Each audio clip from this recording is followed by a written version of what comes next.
بسم اللہ الرحمن الرحیم۔ اللہ کے بابرکت نام سے شروع کرتی ہوں جو بڑا مہربان نہایت رحم کرنے والا ہے۔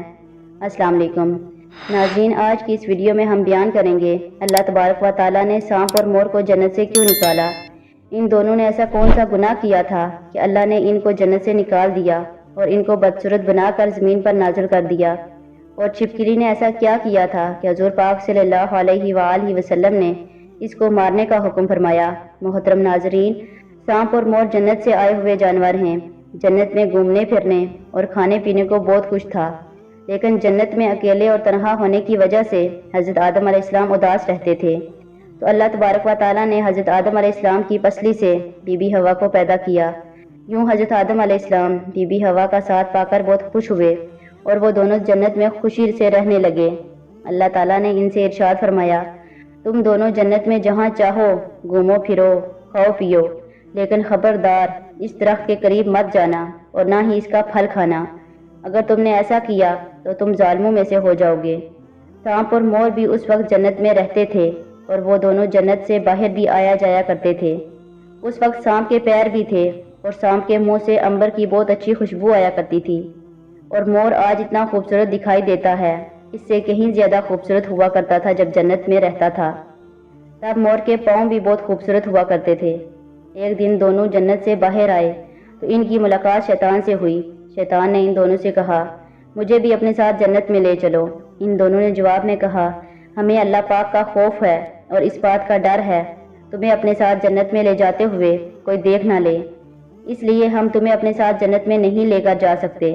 شیطان نے اپنی دوستی کا واسطہ دیا کہ ہم جنت میں ساتھ رہتے تھے، مجھے بھی جنت میں لے چلو۔ مور نہ مانا تو شیطان نے اس کو دائمی زندگی کے خواب دکھائے۔ سانپ مان گیا۔ سانپ نے شیطان کو مشورہ دیا، تم میرے منہ میں بیٹھ جاؤ، میں تمہیں جنت میں جا کر اگل دوں گا، اس طرح تمہیں کوئی دیکھ بھی نہیں سکے گا۔ بہرحال ناظرین، سانپ نے شیطان کو منہ میں بٹھا لیا اور جنت میں جا کر اگل دیا۔ اس طرح شیطان دوبارہ جنت میں داخل ہونے میں کامیاب ہو گیا۔ شیطان نے جنت میں حضرت آدم علیہ السلام اور بی بی حوا سے ملاقات کی۔ میں تمہارا خیر خواہ ہوں، تم نے ابھی تک اس پھل کو کیوں نہیں کھایا؟ اس پر انہوں نے شیطان سے کہا، اللہ تعالیٰ نے ہمیں اس پھل سے دور رہنے اور پھل کھانے سے منع کیا ہے، اس لیے ہم نے ابھی تک اس پھل کو نہیں کھایا اور نہ ہی کھائیں گے۔ حضرت آدم علیہ السلام سو گئے تو شیطان اماں حوا کے پاس آیا اور انہیں بہکانے لگا، اللہ تعالیٰ نے تمہیں یہ پھل کھانے سے اس لیے منع فرمایا کہ کہیں وہ پھل کھانے سے تم نہ مرنے والے بن جاؤ اور ہمیشہ کے لیے جنت میں رہنے لگو۔ حضرت اماں حوا نے شیطان کے بہکاوے میں آ کر اس درخت کا پھل کھا لیا۔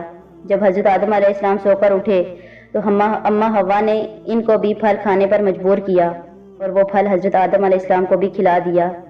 جیسے ہی انہوں نے وہ پھل کھایا، ان کا جنت والا لباس اتر گیا۔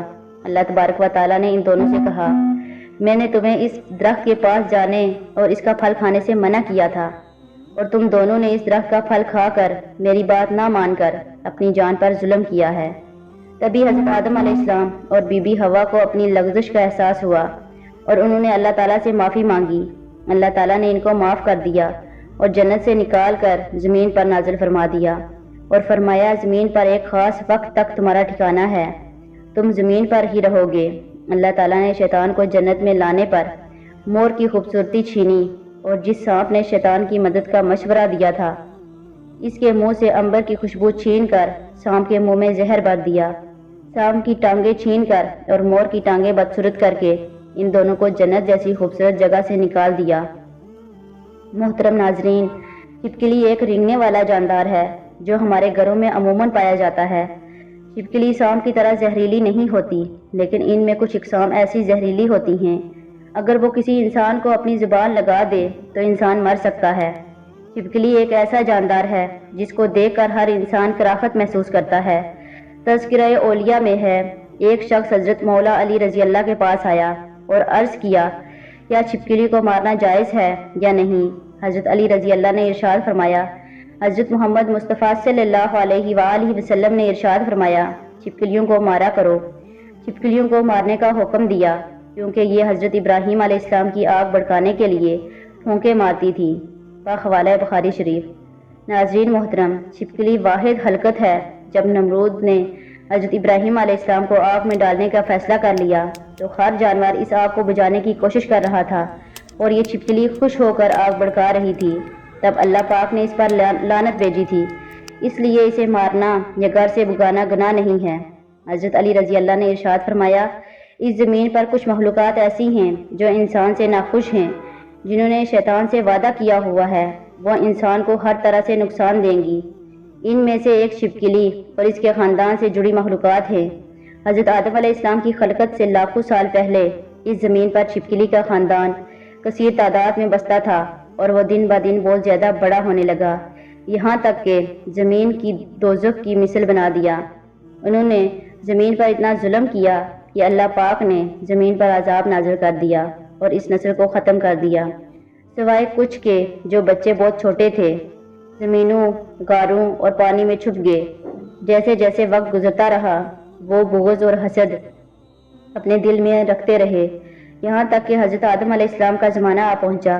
شیطان نے اس خلقت کے وجود میں یہ بات ڈال دی کہ تمہارا خاتمہ حضرت آدم علیہ السلام کی وجہ سے کیا گیا ہے۔ تبھی سے اس نسل کی مخلوقات انسان سے نفرت کرتی ہے اور کوشش کرتی ہے انسان کو نقصان پہنچایا جائے۔ حضور پاک صلی اللہ علیہ وآلہ وسلم کی بہت سی احادیث میں چھپکلی کو مارنے کا حکم دیا ہے۔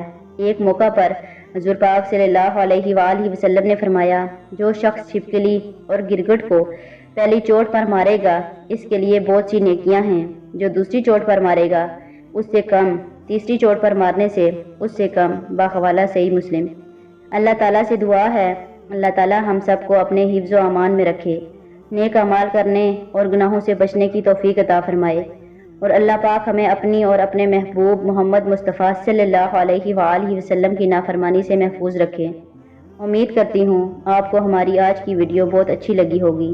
اگر ویڈیو اچھی لگی ہے تو ویڈیو کو لائک کریں، مزید اسلامی ویڈیوز دیکھنے کے لیے ہمارے چینل کو سبسکرائب کریں۔ ملتے ہیں نیکسٹ ویڈیو میں، اجازت دیجیے، اللہ حافظ۔